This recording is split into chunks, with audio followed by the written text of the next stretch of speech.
me, it's what happened in the city of Itajai in Brazil. It's a city of 220,000 people. And in June of 2020, they formulated a program and they blasted it, through the media to all the citizens of the city that they were going to start a program of ivermectin prophylaxis, where you would get, take it 4 days a month. I think it was days 1 and 2 and 15 and 16.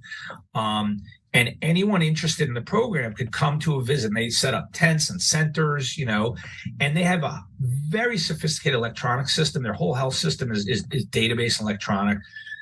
Clean data. You could not fill out a data form unless it was completely filled, and they had ways. So like if you had a nonsense number, like someone was 300 years old, like you couldn't do that. So it was really high quality data and it was comprehensive. And of the 159,000 people who actually entered the program, 113,000 elected to take ivermectin. And then when you analyze the data, and my colleague Flavio Cottajani, who's to me one of the greatest doctors in COVID in history, I think his efforts and what he knows, I mean, he is, I think, the world expert in the therapeutic aspects of COVID. He helped save a lot of lives during Delta when we were struggling as an outpatient. He's the one who kind of uncovered the importance of anti-androgen therapy in severe disease. Anyway, so he did this paper with a colleague named Lucy Kerr. I was a co-author because I helped him kind of put it together.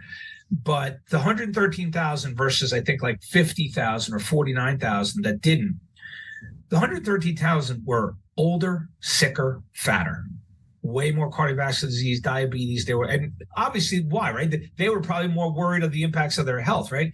And so when you look at that comparison, I mean, there's a massive negative confounders, right? Massive negative confounders.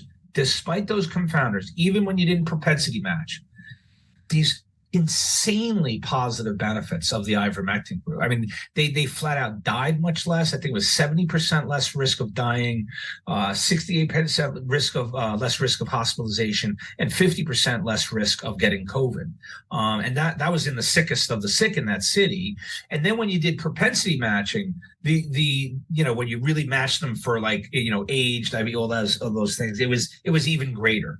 And then there's a follow-up study, which is astounding, where Flavio and Kerr, what they did with their statistician is they were able, through pharmacy records and dispensing of the medicine, they were able to split the ivermectin group into two: regular ivermectin users, those who took all their pills; irregular, those who missed doses; and then those that not. And when you look at the regular users, like the ones who were most adherent to the protocol, there was no one went to the hospital.